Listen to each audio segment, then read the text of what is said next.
আমন্ত্রণ জানাচ্ছি পল্লী টিভির বিনোদন বিষয়ক নিয়মিত অনুষ্ঠান মিডিয়া গসিপে। দর্শক, বন্যার ভয়াবহ থাবায় আক্রান্ত দেশবাসীর পাশে দাঁড়ালেন ঢালিউড চিত্রনায়িকা শবনম বুবলী। বন্যায় ক্ষতিগ্রস্তদের কাছে ভালোবাসার উপহার পৌঁছে দিতে নোয়াখালীর বিভিন্ন এলাকায় নিজে দাঁড়িয়ে থেকে ত্রাণ বিতরণ করেন এই চিত্রনায়িকা। বিস্তারিত জানাতে সঙ্গে রয়েছি আমি আবরার মাহিন। চলুন দেখে আসি ডেস্ক রিপোর্টে।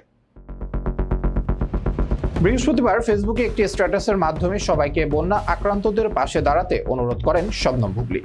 1 মিনিট 12 সেকেন্ডের একটি ভিডিও এবং বেশ কয়েকটি ছবিও আপলোড করেন তিনি। এসব ভিডিও এবং ছবির ক্যাপশনে বুবলী লেখেন, বন্যার্ত মানুষদের কাছ থেকে দেখে কষ্টগুলো আরো দ্বিগুণ অনুভব হলো। আমার মতো করে আমি সবসময় চেষ্টা করি এই ভালোবাসার মানুষগুলোর কাছাকাছি থাকতে, কারণ এটা আমার মানসিক শান্তি।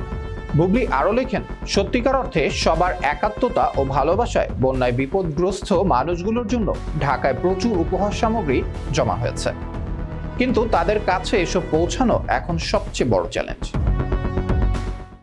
দর্শক, এরপরেই বুবলী লেখেন, বন্যার পানিতে যোগাযোগ ব্যবস্থার খুব নাজুক অবস্থা গ্রামের দিকে, তাই সবাইকে অনুরোধ করব বন্যার্তদের কাছে যেন তাদের প্রাপ্য উপহার সামগ্রীগুলো পৌঁছায়।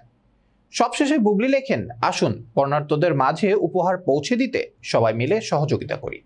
আজ এ পর্যন্তই। পরবর্তী পর্বে হাজির হওয়ার প্রত্যাশা নিয়ে আজকের মতো বিদায় নিচ্ছি। আল্লাহ হাফেজ।